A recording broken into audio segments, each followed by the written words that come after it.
So this is going to be a very interesting video as I have a lot to say about this season. I've gone back and forth on whether I wanted this to be a Chronicle Reviews or Valley of Ashes episode, and eventually I decided on the format we have today, and as we go further into the video, I'll try my best to explain my love-hate relationship with this season. But before we actually begin, I want to be clear. I do like Future. It's a good show and I do enjoy most of my time watching it, but there are problems structurally with the show that I want to talk about. So this season takes place 2 years after the Steven universe ends and presumably a few months after the movie. Throughout this season, we get to see all of our favorite characters in their new roles as teachers at a little homeschool where all the previously corrupted gems and any gems scattered around the universe can come and find their own purpose in life. Everything seems to be going perfect for Steven as the gem war is finally over, but not every gem has been able to let go as midway through the first episode, Steven goes off to visit Jasper, who has occupied her time by training for a fight that may or may not come. Steven does attempt to get Jasper to come to Little Homeschool, but she refuses because she views Steven as too weak. This is a strong episode because it sets up that Steven is going to have to deal with the stragglers of the Gem War who still want to do things the old way. It also sets up that Steven won't be able to talk his way out of these situations like before as these gems value strength. Jasper is willing to do things Steven's way but only if he can beat her in a fight. Jasper is a fighter and you can see in how excited she is when Steven agrees to fight her. Steven almost loses, but Jasper's taunts pull a new power out of him that increases Steven's abilities, though it comes from anger, setting up the main plotline of the series, being Steven dealing with the emotional trauma from the previous series, and how that has affected him. It's also interesting that even though Jasper loses in the end, it's how Steven reacts to his win that keeps her from joining him, but she does foster a new respect for him. Steven Universe Future has 3 problems. The first episode shows off one of them pretty well, being the show likes to tell you what happened over the last 2 years instead of showing us, and I will get into why that is a problem later. In the following episodes, we get to see what the characters are up to now. What creates the second problem starts here. The first episode sets up that Steven is trying to help gems adjust to this new era in their lives. The second episode doesn't follow up on this as it's more interested in having Steven force gems into new roles instead of easing them in. The episode after has Steven dealing with his mother issues as some rose quartz stop by. This is the first time they tried to set up the real story of the series. Steven will have to deal with his mother issues since he never had time in the previous series, and because he's no longer trying to fix what she broke, he is now developing an identity crisis that will become the main focal point of the show. This will lead into the second and third main problem of the series, the second being that they are so focused on keeping everything in Beach City, which I understand. Beach City is a big place and not fully explored, with the series sticking mainly to the beachfront, rarely ever taking Steven into the more residential part of the city where Connie lives. The problem with that is Steven's identity crisis of not being needed will force him to put himself into more situations where he can interact with more people. We can see that in the skating rink episode where he learns he has trouble fitting in with normal people, unlike in the first series where he had no trouble fitting in. But the series focusing on keeping Steven in one place forces him to feel more stagnant than he should. Steven's problem is that he wants to feel needed, and in Beach City, he just isn't. But after the series and movie, that doesn't change the fact that he is needed in other places. Take a look at the Lapis episode. She and Steven travel to another world where there are 2 Lapis still clinging to the old ways and terraforming a planet. When they arrive, they try and stop them, offering another way, and they fail. When our Lapis snaps and uses her strength to stop them, one of the Lapis still clings to the old ways while the other one comes back to Beach City.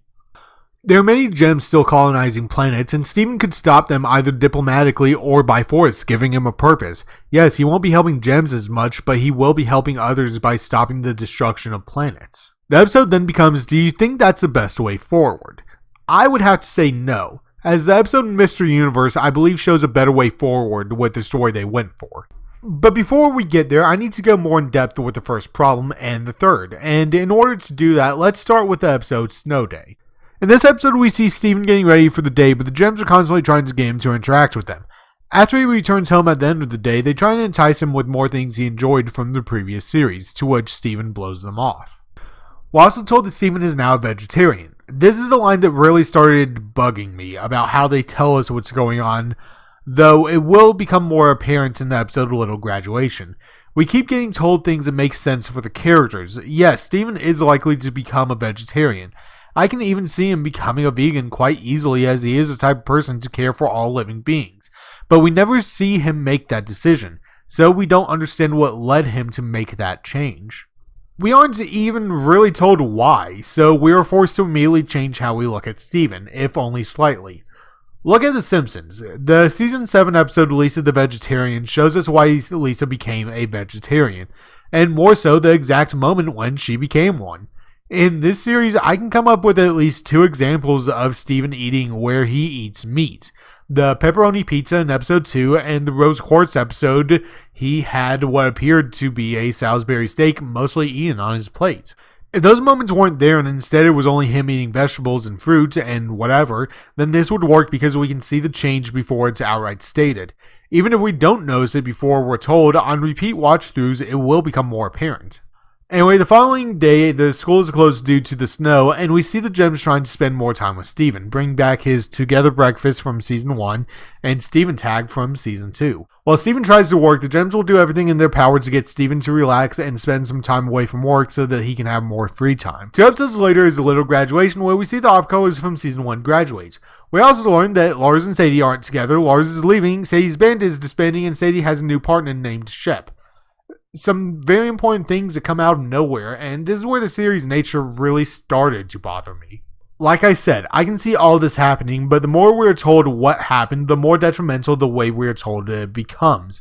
I can understand Sadie and Lars keeping the end of whatever their relationship was a secret from everyone, as it's their business, but the disbandment of Sadie's band is something that should have been seen instead of stated. The reason why is when all the important stuff that people have been waiting for happens off screen and we finally learn about it, it doesn't feel natural and instead feels forced because we can't see the connections that get us from point A to B.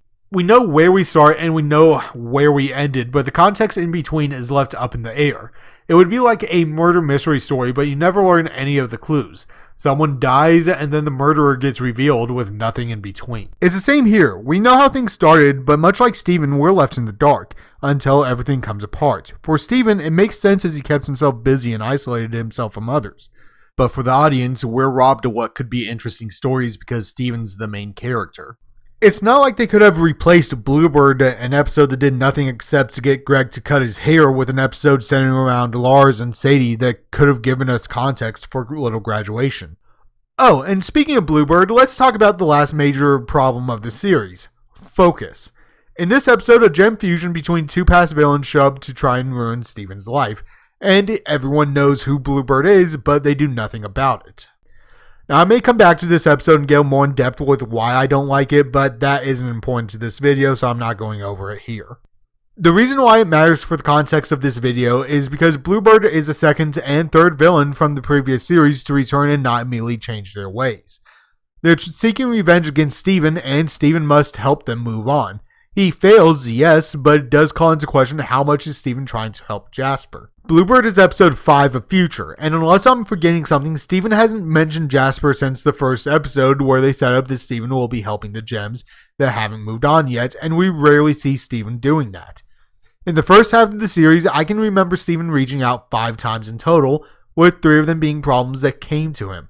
Rosebud's volleyball and Bluebird being those times. All 3 back-to-back with each other. The 2 episodes where we do see Steven reach out is the first episode and the last one before Little Graduation. After Little Graduation, Steven leaves the school to move on with his life and begins his identity crisis of not knowing who he is anymore since he tied himself to being needed by others. This leads him to having a breakdown where he becomes corrupted and has to be helped by his friends and family. The first few episodes, he struggles with not being needed, then he struggles with fitting in with others, and finally with not knowing who he is anymore, before shattering Jasper, going to Homeworld, and having his mental breakdown when he returns. The 2 sides of the season are drastically different. One wants to show you what everyone has been up to, and the other is trying to give Steven a character arc, and now that the biggest problem in his life is fixed. Steven doesn't know a good way forward, and the show doesn't really either, leading to most of the first half of the season to feel like filler. So part of the Valley of Ashes is to explore ways of how to fix problems in episodes or shows, and offer a route that could have made the series work better. Episode 1 is fine. While it does tell us what is going on, if you saw the movie, you're fine on the context, and the problem doesn't really come into play until later. Follow up episode 1 with the Lapis episode, Why So Blue. Episode 3 should be Amethyst's episode, but remove Steven so we can more naturally see her as a teacher that helps others. This will reinforce Steven not being needed. The episode after should be an episode dealing with Lars and Sadie moving on. They don't really need to be together, but having Sadie introduce Lars to Shep and discuss her band disbanding is all we need so it doesn't blindside the audience later. The following episode should be Rosebuds, as is, and the episode after should be Snow Day, followed by Bismuth Casual, to start getting Steven to realize that he needs more time not working, and getting him to realize that he no longer knows how to interact with normal people. After that, the episode Volleyball, so Steven can learn that he can't help everyone. Then we have a little graduation. Steven learns that everyone is moving on and he realizes he's stagnating. Follow with Prickly Pear, In Dreams, Together Forever, Growing Pains, and Mr. Universe. And now we get to why Mr. Universe is important. After proposing to Kanye and getting rejected, Steven starts having a breakdown and his body starts glowing and getting bigger every time he gets upset.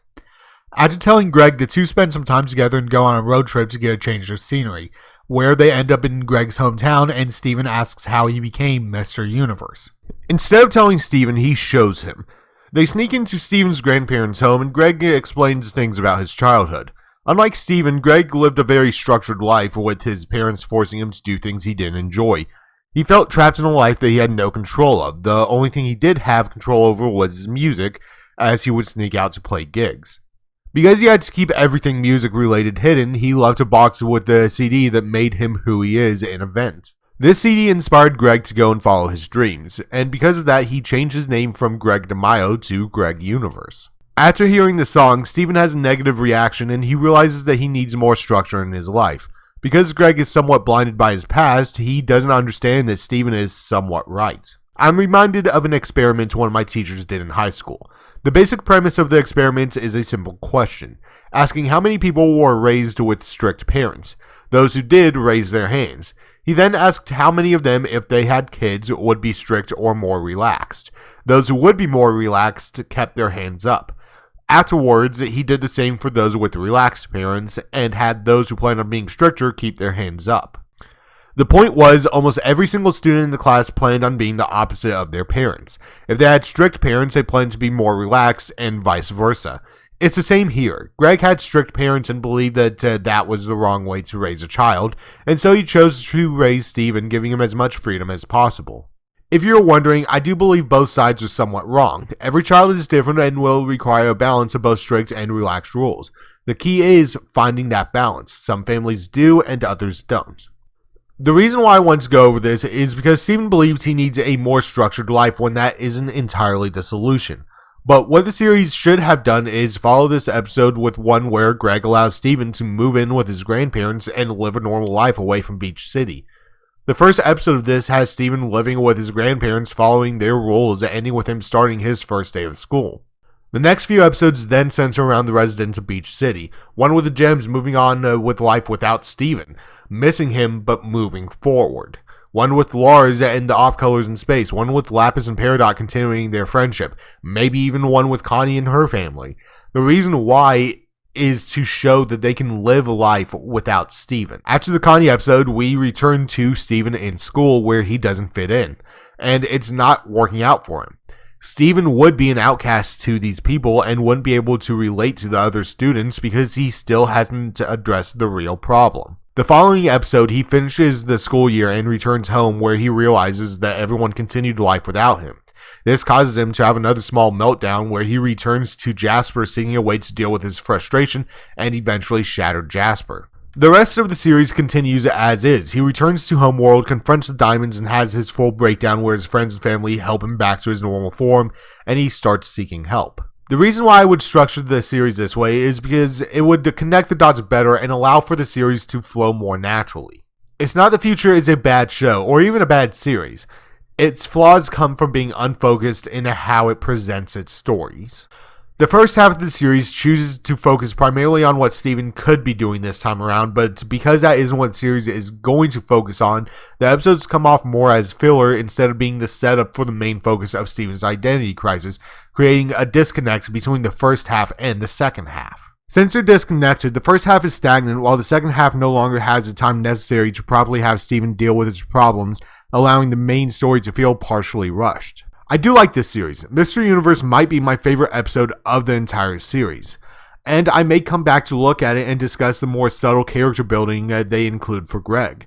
Why So Blue, the 8th episode of the series, and the last 9 episodes are all good episodes, but they are brought down due to an unfocused first half. But what do you guys think? If I had to rate this series, I'd give it a 6 out of 10. Good, but needs work. If you want to help support me, the best thing you can do is to like, comment, and subscribe. I do have a Patreon, and I also have a Twitter where I post updates. Links to both in the description below. I really hope that this is a short video because the last 2 weren't and the next one might not be as well. After that, I'm going to return to shorter form content and work on some other projects that have been in the works for a long time. Thanks for watching, and I hope to see you again.